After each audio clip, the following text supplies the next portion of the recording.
The Satisfactory end of June update brings with it nuclear power. Here we'll go over if nuclear power is worthwhile and how to get your factory running on nuclear. Unlocking the next tier. Nuclear power plants are part of Tier 7, which was designed to be very challenging to get to. Unless you've been pumping out high tier items for a while, it might take you some time to be able to unlock this tier. You need 1,000 each of motors, heavy modular frames, and computers. These all have some complex ingredients and take a lot of time to put together a full production line. If you haven't been working on these things, you might want to dedicate a weekend to handcrafting or leave your computer running all day while your factory produces. Either way, Tier 7 is a challenge to unlock, but it is certainly attainable. And of course, after sending the space elevator up, you will still have to find 200 more computers and heavy modular frames and 400 more motors in order to unlock the hub research for nuclear power. Once you do that, then you'll be ready to start building, finally. How to build the nuclear power plant. Building the nuclear power plant is actually not all that hard. If you had the ability to unlock Tier 7, you probably have the means to create the required ingredients. 150 concrete, 10 heavy modular frames, 5 supercomputers, and 15 high-speed connectors are all it takes. Some of these items take a bit of work to construct, but once you're producing them all, you should be well on your way to creating more power than you know what to do with. The hardest part is finding a place to put down the reactor. These things are easily the biggest building currently in the game, dwarfing even large structures like the manufacturer or fuel generator. However, a patch since their release has made this building a little bit smaller, so it should be easier to pack them together. How to fill the nuclear power plant. Unlike coal plants, which only ask for a direct line of coal, or fuel generators which require turning oil into fuel first, the nuclear power plant has a few more steps in the process. First, you need to mine uranium. Unfortunately, uranium gives off radiation, so you will have to be careful when extracting it.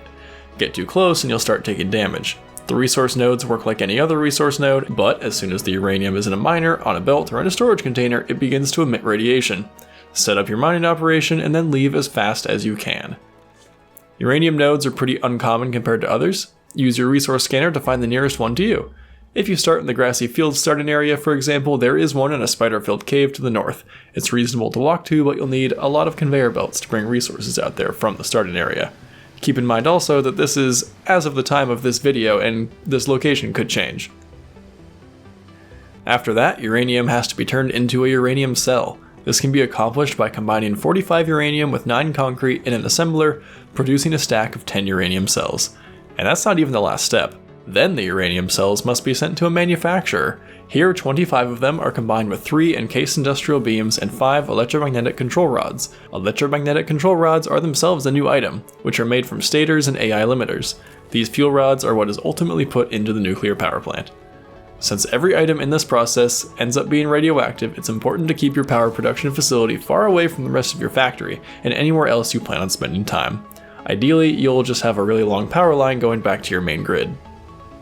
Protecting against radiation. Along with nuclear technology, Tier 7 also unlocks the hazmat suit. This will protect against radiation damage in case you need to get up close and personal with your uranium. Much like the gas mask, this suit requires filters to work. At maximum radiation, the suit will consume 1 filter per 12 seconds, but in general will consume much less.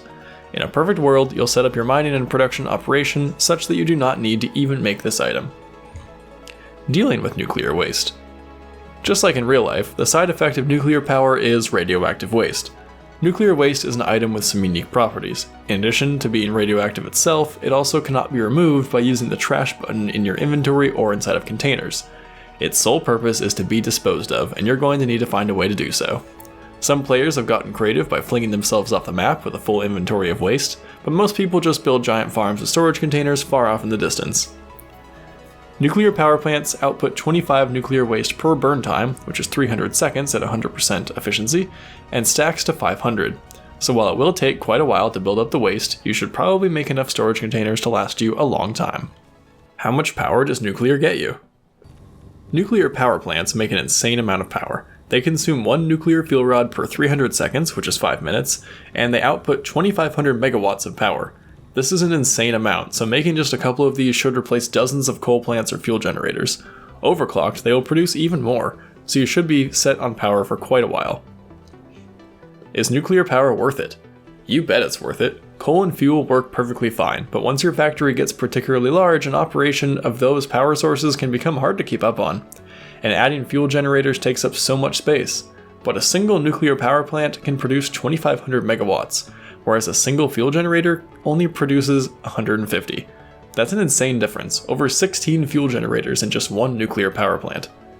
While the setup will take a long time and it will require a fair bit of planning to pull off, going nuclear will be better in the long term. Storing it should not be too hard as long as you plan ahead and make plenty of storage, and if you don't, just give yourself a hazmat suit. Share your plans for nuclear power in the comments, whether those are plans for experimental mode or for the actual update, and we'll see you all in the next video.